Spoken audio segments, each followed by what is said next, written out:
Cake کاٹنے کے بعد رہبر اور بیلا نے رابل کو تحفے دیے جس پر وہ مسکراتے ہوئے ان کا شکریہ ادا کرنے لگی۔ نیہان نے ان کے بعد اس کو ہارٹ شیپ چاکلیٹس کا پیک اور ساتھ میں گلاب کے پھولوں کا بکے دیا تھا۔ تھینکس نیہان، اسے اتنا کر لیا تھا، یہ کافی تھا، اب گفٹ کی کیا ضرورت تھی؟ اسے لیتے ہوئے وہ عاجزانہ گویا ہوئی تو نیہان بے اختیار اس کے خوبصورت چہرے پہ نظر جمائے قدر جھک کے سرگوشیانہ جذبات سے پر لہجے میں گویا ہوا۔ تمہارے لیے تو یہ دنیا قدموں میں ڈھیر کر دیتا اگر تم میری ہوتی تو۔ دھیمے سروں میں جذبات سے گندے لفظوں کی برسات اس کی زبان سے برسی جس پہ رابل نے چونک کر بے یقینی سے اس کو دیکھا۔ اس کی آواز اتنی ہی تھی کہ بس رابل سن سکی جبکہ رہبر اور بیلا میز کی دوسری طرف بیٹھے آپس میں باتوں میں مصروف تھے۔ نیہان نے ہلکا سا مسکرا کر نظریں ہٹا لیں جبکہ اس کے الفاظ پہ غور کرتی رابل الجھ رہی تھی۔ اس نے نیہان سے وہاں مزید کوئی بات نہیں کی بلکہ وہ گھر جا کر اسے الگ سے بات کر کے پوچھنے کا ارادہ رکھتی تھی۔ لنچ کرنے کے بعد وہ لوگ وہاں سے اٹھتے اپنے اپنے گھروں کے لیے روانہ ہو گئے تھے۔ گھر آنے کے بعد اس نے اپنے گھر والوں کو دوستوں کے دیے گئے گفٹس دکھائے۔ اس کے اپنے گھر میں بھی شام میں پارٹی ارینج کی گئی تھی جس کی تیاریاں بھی تقریباً مکمل تھیں۔ اس کے منگیتر نے بھی ہر دفعہ کی طرح اس بار بھی اس کے لیے بہت ایکسپینسو گفٹ لے کر ایک دن پہلے ہی کوریئر کروا دیا تھا۔ رابل یوں تو سب کے ساتھ بیٹھی تھی مگر اس کے دھیان کے سارے دھاگے نیہان کی باتوں میں الجھے ہوئے تھے۔ ارے رابی، اس بار تو تمہارے دن کی شروعات ہی چاکلیٹ سے ہوئی ہے، اس کی بڑی بھابھی نے مسکراتے ہوئے چھڑا۔ ہاں، اور ابھی تو مزید چاکلیٹس آنے ہیں رابی کے لیے۔ اس کی دوسری بھابھی نے بھی ہنستے ہوئے لب کشائی کی جس سے باقی سب بھی مسکرا دیے۔ رابل ان کی باتیں بدقت مسکرائی تھی۔ پھپھو، یہ چاکلیٹس ہیں نا، یہ لے لوں؟ اس کا 2.5 سالہ بھتیجا چاکلیٹس دیکھ کر پوچھنے لگا۔ جی پھپھو کی جان، آپ لے لیجیے، اس نے مسکرا کر کہتے اپنے بھتیجے کو پیار کیا جس پہ وہ خوشی سے کھل اٹھا۔ ارے رابی رہنے دو، اس کی بڑی بھابھی نے منع کرنا چاہا۔ کوئی بات نہیں بھابھی، ایک آدھ چاکلیٹ تو چل جاتی ہے۔ اریج، تم یہ کھول کر سب کو دے دو، میں ایک گفٹ رکھ دوں اپنی بھابھی سے کہہ کر وہ اپنی چھوٹی بہن اریج سے مخاطب ہوئی جس پہ وہ خوشی سے چہکتی ہوئی چاکلیٹس کا پیک اٹھا کر کھولنے لگی جبکہ رابل اپنا کلچ اور گفٹس لے کر اپنے کمرے کی طرف بڑھ گئی۔ کمرے میں آنے کے بعد اس نے گفٹس بیڈ پہ رکھ کر اپنے کلچ سے موبائل نکالا۔ واٹس ایپ اوپن کر کے اس نے نیہان کا نمبر نکالا کہ وہ اس سے اس کی بات کا مطلب جاننا چاہتی تھی، لیکن ٹیکسٹ لکھتے وقت وہ عجیب کشمکش میں گھر گئی کہ آیا وہ اس کو میسج کرے یا نہیں۔ چند لمحوں تک سوچنے کے بعد، ہائے نیہان، تم کیا کہنا چاہ رہے تھے؟ اس نے ٹیکسٹ لکھ کر بھیج دیا۔ یہ پہلی دفعہ تھا کہ رابل نے اس کو یوں میسج کیا تھا ورنہ گروپ چیٹ کے علاوہ کبھی ان کی بات نہیں ہوئی تھی۔ دوسری جانب لمحے میں میسج سین ہوا تھا اور اس کے بعد ٹائپنگ شو ہونے لگا۔ کیا میں کال کر لوں؟ اس کا میسج موصول ہوا تو رابل نے مضطرب سے انداز میں لب بھینچے۔ نہیں، یوں ہی بتا دو، اس نے لکھ کر بھیجا تو دوسری جانب وائس ریکارڈنگ شو ہونے لگی جو چند سیکنڈ بعد میسج کی صورت میں رابل کی موبائل اسکرین پہ نظر آنے لگی۔ رابل نے وائس نوٹ اوپن کیا اور سننے لگی۔ یہ سچ ہے رابی کہ تم مجھے شروع سے ہی اچھی لگنے لگی تھیں مگر تم مجھے پسند نہیں کرتی تھی تو میں نے کبھی کچھ کہا بھی نہیں۔ پھر اب جب ہماری دوستی ہو گئی تو میں نے سوچا کہ تمہیں تمہاری برتھ ڈے پہ پرپوز کروں گا۔ آئی ایم سوری، مجھے نہیں پتا تھا کہ تم انگیجڈ ہو۔ مجھے کل ہی بیلا نے بتایا تو میں نے اپنے جذبات اپنے دل میں ہی دفن کر دیے مگر آج میں خود کو روک نہیں پایا اور تم سے وہ سب کہہ دیا۔ I am sorry Rabi, please برا مت ماننا اور نہ ہی مجھے غلط سمجھنا۔ اس کا میسج سنتے ہی رابل کا دل بہت زور زور سے دھڑک رہا تھا۔ اٹس اوکے نیہان، کوئی کسی کو بھی اچھا لگ سکتا ہے، اس میں ایسی کوئی بات نہیں ہے، اور اچھا ہی ہوا کہ تمہیں پتہ چل گیا پہلے ہی ورنہ میں کہتی تو شاید تمہیں زیادہ دکھ ہوتا۔ ہم اچھے دوست ہیں اور دوست ہی رہیں گے۔ جواباً رابل نے اس کو واضح طور پر بتا دیا تھا کہ وہ اس کی ذات میں اب بھی کوئی خاص دلچسپی نہیں رکھتی۔ اس کا میسج پڑھ کے نیہان اس کی بات کا مفہوم سمجھ چکا تھا۔ اس کے لیے بہتر یہی تھا کہ وہ اپنے دل میں پنپتے جذبات کو بالکل دفن ہی کر دے ورنہ یہ سوائے درد و تکلیف کے کچھ نہیں دیتے۔ کچھ وقت مزید سرکہ اور دیکھتے ہی دیکھتے ان تینوں کا MBA اور نیہان کا MSc کا پہلا سال مکمل ہو گیا۔ اس دن کے بعد سے نیہان نے رابل سے کبھی کچھ نہیں کہا کہ وہ اپنے جذبات اپنے دل میں مکمل دفن کر چکا تھا۔ یہی وجہ تھی کہ وہ رابل کے ساتھ نارمل بیہیو بھی کرتا تھا۔ رابل بھی اس کے رویے پہ مطمئن تھی۔ یوں ہی ہنستے مسکراتے ان چاروں کی دوستی پہلے سے زیادہ مضبوط ہو گئی تھی۔ رابل کے تایا کی فیملی بھی ان دنوں آئی ہوئی تھی تو اس نے اسفر کو اپنے دوستوں سے بھی ملوایا تھا۔ اسفر بلا شبہ ایک بہت ہی ہینڈسم اور خوبرو لڑکا تھا۔ اس سے مل کے رہبر اور بیلا تو بہت خوش ہوئے تھے جبکہ نیہان کے دل میں لمحے بھر کے لیے حسد جاگا تھا مگر رابل کو اس کے ساتھ خوش دیکھ کر اس نے اپنی ہاں سے سوچ کو پرے دھکیل دیا کہ وہ رابل کی خوشیوں کے بیچ نہیں آ سکتا تھا۔ ابھی ان کی پڑھائی کا دوسرا سال شروع ہوا تھا کہ اچانک رابل کی دادی جو اس کے تایا کی فیملی کے ساتھ رہتی تھی ان کی طبیعت بگڑ گئی۔ رابل کی فیملی فوراً ہی ان کی عیادت کے لیے دوسرے شہر روانہ ہو چکی تھی۔ دادی نے اپنی خراب طبیعت کو مد نظر رکھتے ہوئے موقع دیکھ کر رابل اور اسفر کی شادی کا ذکر چھیڑ دیا۔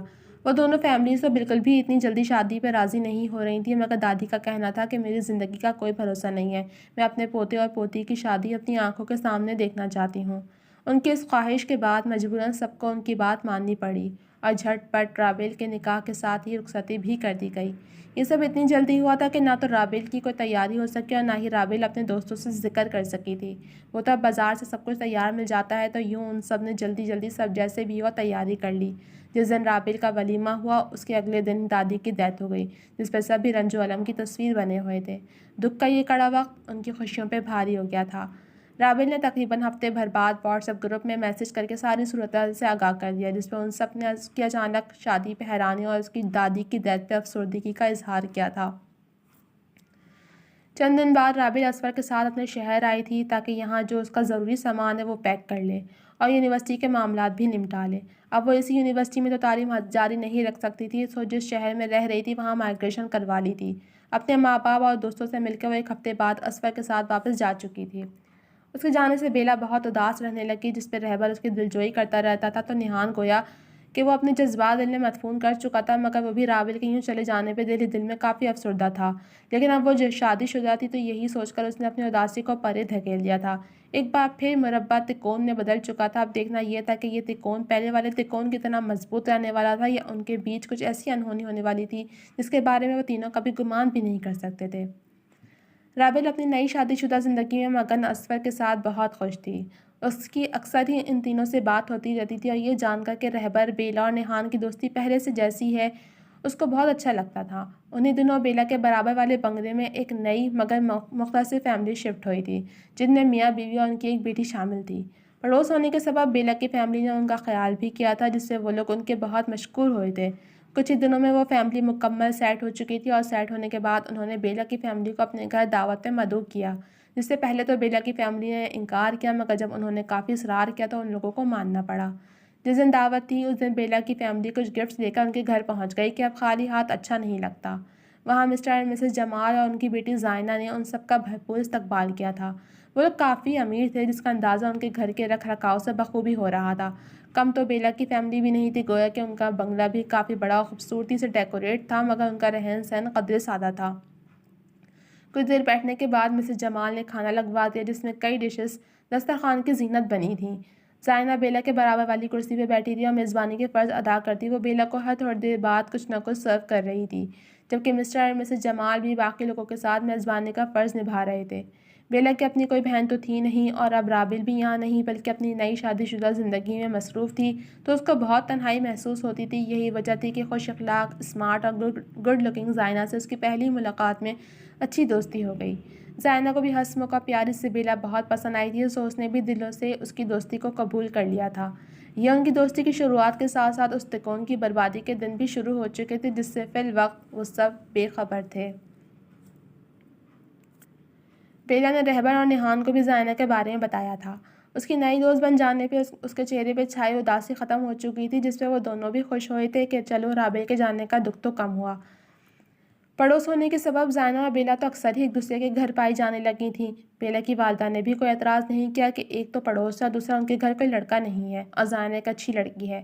دن یوں ہی سبک روی سے گزر رہے تھے جب ایک روز بیلا زائنہ کے گھر آئی ہوئی تھی، تب اس نے بیلا سے پوچھا، بیلا یار تمہیں پارٹیز کا شوق ہے؟ Birth day party? بیلا نے بھوے نیچے جواباً پوچھا۔ ارے نہیں، وہ والی پارٹیز جس میں ڈانس ہوتا ہے، زائنہ نے مختصر گردن نفی میں ہلاتے مختصراً بتایا۔ نہیں یار، ایسی پارٹیز تو کبھی اٹینڈ نہیں کی اور نہ ہی مجھے شوق ہے، بیلا نے گردن نفی میں ہلاتے صاف گوئی سے کہا۔ کیا مطلب؟ کیا تم اپنے منگیتر کے ساتھ کبھی پارٹیز وغیرہ میں نہیں گئیں اور نہ ہی تم نے کبھی اپنے منگیتر کے ساتھ وہ والا ٹائم اسپینڈ کیا؟ زائنہ نے آخری جملہ مکمل کرتے دہنی آنکھ ونک کی۔ نہیں بھائی توبہ کرو، ایسا ویسا کچھ نہیں ہے اور رہبر کو بھی یہ سب پسند نہیں ہے۔ ہاں ہم اکثر شاپنگ وغیرہ پہ جاتے ہیں، لنچ ڈنر وغیرہ کر لیتے ہیں، یوں ایک ساتھ پریشیس ٹائم اسپینڈ کرتے ہیں، مگر یہ سب نہیں۔ بیلا نے کانوں کو ہاتھ لگا کر بتاتے زائنہ کی بات کا مفہوم سمجھتے جھرجھری لی۔ ارے یار تم بھی نا کون سے دور میں جی رہی ہو، یہ سب پرانی باتیں ہیں اور سوچ ہے، اب وقت بدل چکا ہے تو اسی حساب سے چلنا پڑتا ہے۔ تم بھی اپنے آپ کو تھوڑا سا گروم کرو، پارٹیز اٹینڈ کیا کرو، انجوائے کرو لائف کو۔ زائنہ نے اس کی برین واشنگ کرنی چاہیے، بیلا اس کو ناسمجھی سے دیکھنے لگی۔ سچ کہہ رہی ہوں، لائف کا اصل مزہ تو وہی ہے، اس کے بغیر تو لائف بیکار ہی ہے میرے نزدیک. میرے بوائے فرینڈ کی برتھ ڈے آ رہی ہے, وہ تو لازمی پارٹی رکھتا ہے اور بہت فن ہوتا ہے یار. سب لڑکیاں لڑکے ایک ساتھ ہوتے ہیں اور ایک ساتھ بہت مستی کرتے ہیں. تم بھی چلنا میرے ساتھ, بہت مزہ آئے گا. اور پھر تم خود بار بار کہو گی کہ یار پارٹی ہونی چاہیے. زائنہ نے مزید اس کو لفظوں کے سحر میں جکڑتے قائل کرنے کی کوشش کی. سوری زائنہ, مگر میں ایسی پارٹیز اٹینڈ نہیں کر سکتی. ماما مجھے اجازت نہیں دیں گے اور نہ ہی رہبر مانے گا. بیلا نے مضبوط لہجے میں انکار کیا. فو یار, مان جاؤ نا. اور آنٹی کی تم فکر مت کرو, ان سے میں پرمیشن لے لوں گی. بس تم اپنے رہبر کو مناؤ. زائنہ بس کسی بھی طرح اس کو قائل کرنے کی تگدو میں تھی. میں اس سے کوئی بھی بات نہیں کر سکتی. بیلا ہنوز انکاری تھی.